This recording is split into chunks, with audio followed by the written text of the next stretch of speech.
Let's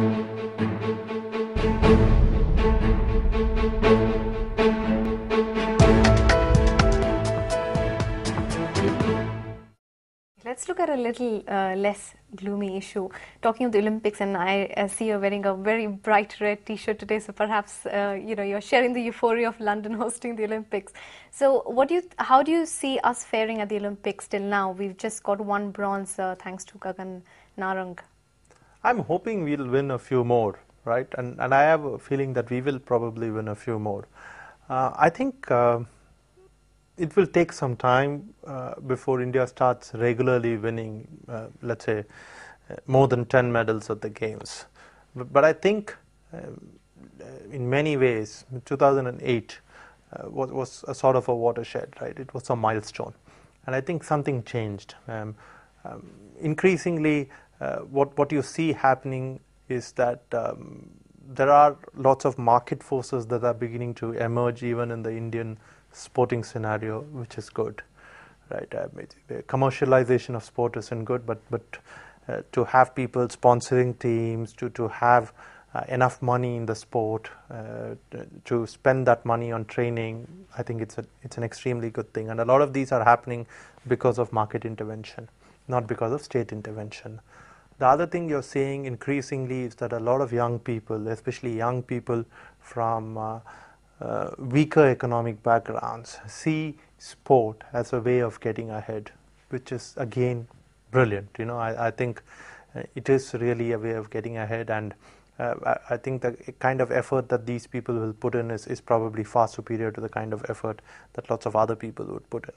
I think at some point in time all these are going to begin to pay off. Now I don't know whether it's going to pay off next Olympics or the Olympics after that, but at some point in time it will pay off. Okay, let's hope so, be an optimistic note. Now I want to end this on a more introspective note. We are often commentating and giving our opinion on other professions, fields, industries. Let's look at our own media industry. We recently got to know the Financial Times, the digital subscribers have overtaken the print readers. Now, how do you see this as probably a parameter of judging where we are all headed towards, and the digital age sort of overtaking the traditional conventional print age? Do you see that totally overtaking? I don't know whether it will happen shortly, but I guess in this particular case it's also a function of the kind of product the Financial Times is. Value added, perspective laden, analytical, business news, lots of interesting commentary, quite similar to what Mint does in its own way. And I think people will pay for that kind of information far more easily than they will pay for general news. So I think that's one thing that you'll have to remember.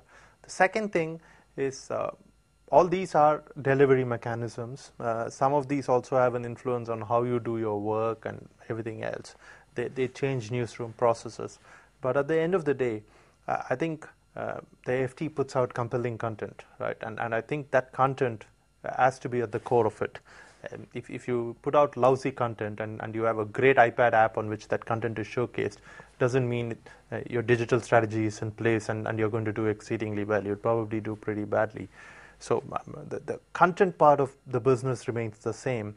What's changed is the delivery aspect. And I think what's also changed is the fact that you engage continuously with your readers now. You engage with them in different media.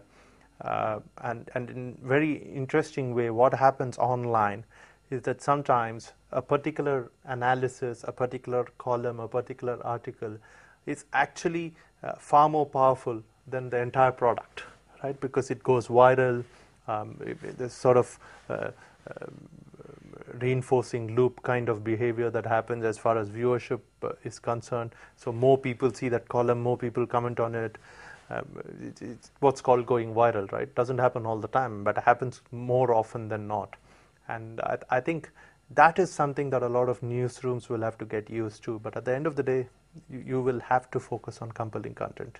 So as they say, content is always king. That's right. So thanks a lot, Sukumar, for being with us on this show. I hope you all enjoyed watching the show and found Sukumar's comments useful. Stay tuned for more.